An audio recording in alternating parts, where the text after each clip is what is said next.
তো ওই গতকালকে ওই যে বাঙালি জাতীয়তাবাদ এবং জয় বাংলার লোকেরা, এদের কিন্তু গভীর বেদনার দিন ছিল। তারা মুখে কিছু কয় নাই, কিন্তু আমি জানি তাদের হৃদয়ের ভিতরটা থমথম করেছিল। এবং অনেকের জন্যেই যারা 1971-কে মুক্তিযুদ্ধকে এখনো অন করে, তাদের জন্য একটু অস্বস্তিকর দিনটা। কেন জানেন? যে ঢাকা রেসকোর্স, ওইখানে জামাতে ইসলামী সভা করছে, যেখানে 7ই মার্চে শেখ মুজিব সোহরাওয়ার্দীর বডিগার্ড ভাষণ দিছিল, ওইটা কিন্তু তাহলে একটা নিছক সমাবেশ থাকে না। এইটা একটা রূপক অর্থে পুনর্দখল হয়ে যায়, নীরব পুনর্দখল, সাইলেন্ট রিক্লেমেশন হয়ে যায় জামাতের পক্ষ থেকে। তো সেই 7ই মার্চে যে শেখ মুজিব ওইখানে ভাষণ দিছিল, ওই দিন শেখ মুজিব কেবল একজন নেতা ছিল না, সে ছিল একটা জনরায়ের প্রতীক। বাঙালি মুসলমান নিজেদের প্রয়োজনে ভোট দিয়া তারে মুজিব বানাইছিল, নেতা বানাইছিল। এভাবেই কিন্তু নেতা বানায়, নেতা তৈরি হয় না, নেতা বানায়, জনগণ বানায়। যদি মৌলানা ভাসানী 70-এর নির্বাচনে অংশ নিতেন, তাহলে ইতিহাস হয়তো অন্যরকম হইতো। মুজিবের জায়গায় রেসকোর্সে দাঁড়াইতেন ভাসানী। তার মানে রেসকোর্স ময়দানে প্রতিটি জমায়েত, প্রত্যেকটা উচ্চারিত শব্দ 71 সালের এক নীরব হিসাব, 71 সালের একটা হিসাব নিকাশকে কিন্তু ছুঁয়ে যায়। এই জায়গাটা কেবল জয় বাংলার না, বরং বাংলাদেশি আত্মপরিচয়েরও প্রতীক। কিন্তু 1976 সালে 7ই মার্চে ওইখানে জামায়াতের সমর্থকরা পাকিস্তান জিন্দাবাদ স্লোগান দিয়েছিল, কনফেডারেশনের দাবি তুলেছিল।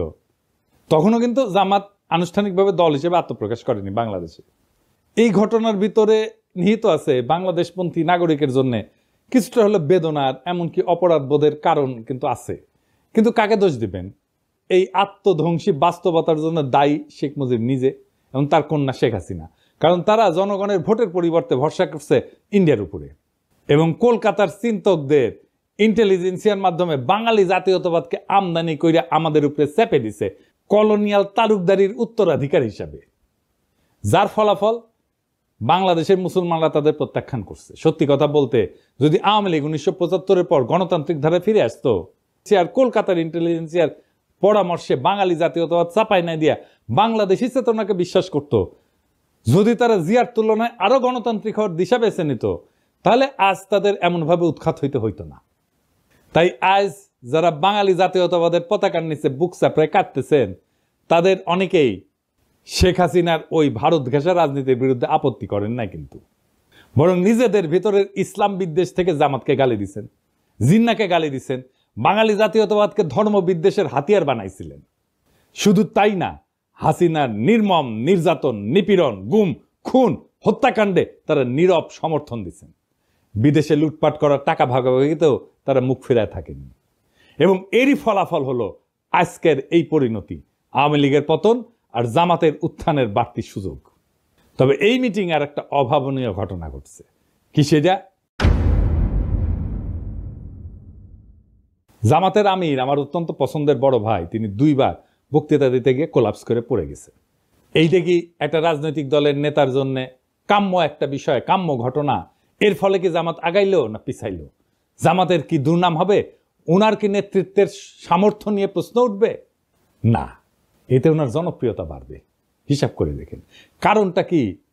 এতে একটা আবেগের সংহতি তৈরি হয়। নেতা যদি হঠাৎ অসুস্থ হয়ে পড়ে, জনগণ তাকে রক্ত মাংসের মানুষ হিসেবে দেখতে শুরু করে এবং একটা সহানুভূতির ঢেউ তৈরি হয়। মানুষ মনে করেন তো দেশের জন্য এরকম করছেন, এই অনুভূতি কাজ করে।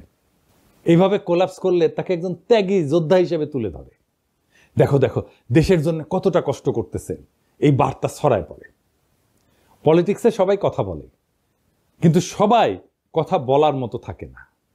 আর যখন কেউ কথা বলার মাঝখানে হঠাৎ এইভাবে নিঃশ্বাস হারায় ফেলেন, তখন মঞ্চ কেঁপে ওঠে। একটা শরীরের পতনে তখনই শুরু হয় এক নতুন ধরনের রাজনীতি। না, আমরা বীরত্বের কথা বলতেছি না, বলতেছি ভাঙনের মধ্যে দিয়ে উত্থানের কথা। যখন নেতা কোলাপস করেন, তখন তিনি কেবল মাটিতে পড়েন না, তিনি পড়ে যান মানুষের হৃদয়ের গভীরে। শফিক ভাই এইভাবেই হৃদয়ের গভীরে পড়ছেন। যেটা ঘটছে আমরা দেখছি, একটা জনসভা, লক্ষ লক্ষ মানুষের ভিড়, নেতা কথা বলতেছেন, সরাসরি আগুন জ্বরা ভাষণ, হঠাৎ থেমে গেলেন, নিঃশ্বাসের শব্দ বেড়ে যায়, 1 পা 2 পা করে, তারপরে ধপাস করে পড়ে গেলেন মঞ্চেই।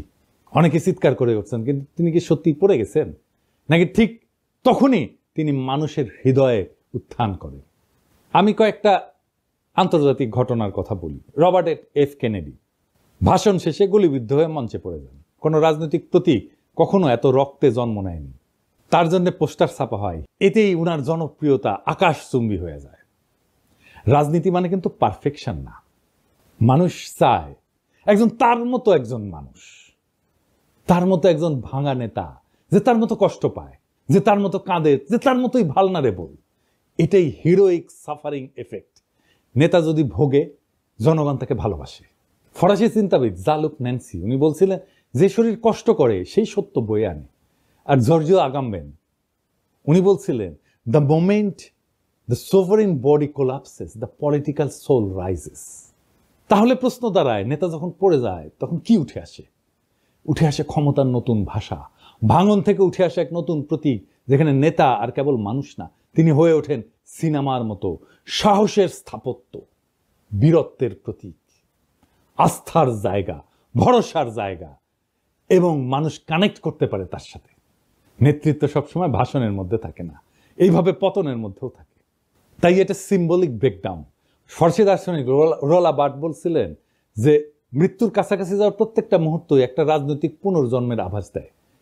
নেতা যখন কোলাপস করে তখন মানুষ বোঝে এই লোক নিজের চেয়েও বড় কিছুতে বিশ্বাস করে।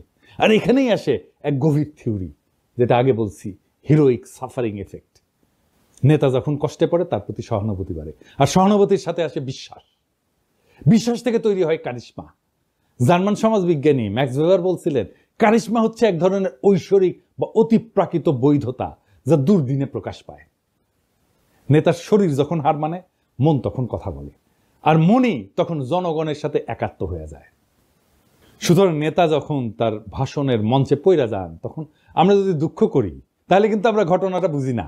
আর যদি ভাবি উনি দুর্বল হয়ে পড়ছেন, তাও ভুল। কারণ নেতা আসলে তখনই সবচেয়ে শক্তিশালী হয়ে ওঠেন, তখন তার শরীর চিত হয়ে পড়ে থাকে আর জনগণের মন তার দিকে ঝুঁকে পড়ে। রাজনীতি কেবল শব্দের খেলা না, এটা কখনো কখনো শরীর ভাঙার বিনিময়ে মন জয়ের কাহিনী। শফিক ভাই মানুষের মন জয় করে ফেলছে। উনি মন জয় করার মতোই মানুষ, একজন অত্যন্ত উঁচু মনের মানুষ, একজন অত্যন্ত ক্যাপাবল লিডার। শফিক ভাই দ্রুত আরোগ্য লাভ করেন, আবার রাজনীতির মঞ্চে ফিরে আসেন। আমাদের অনেক কাজ করতে হবে একসাথে, সেই কাজে শফিক ভাইকে দরকার, শফিক ভাইয়ের মতো নেতা দরকার, শফিক ভাইয়ের মতো মুরব্বী দরকার। আমরা চাই আমাদের নেতা আমাদের মতোই হোক, আমাদের মতোই রক্ত মাংসের মানুষ হোক, আমাদের মতোই দুঃখ পাক, আমাদের মতোই কষ্ট পাক, আমাদের মতোই কান্না করুক, আমাদের মতোই ভালনারেবল হোক। আমাদের রাজনীতিতে সেই রকম নেতা সবাই হয়ে ওঠেন। আমরা সেই কামনা করলাম, সেই নেতারাই আগামীর বাংলাদেশ নির্মাণ করতে পারবে। সেই দিনের অপেক্ষায় আমরা থাকলাম। আমরা সেই দিন একসাথে আবার সেই বিপ্লবকে পুনর্নির্মাণ করব, আবার সেই বিপ্লবের স্বপ্নে আমরা নতুন বাংলাদেশ গড়ে তুলব। ইনকিলাব জিন্দাবাদ।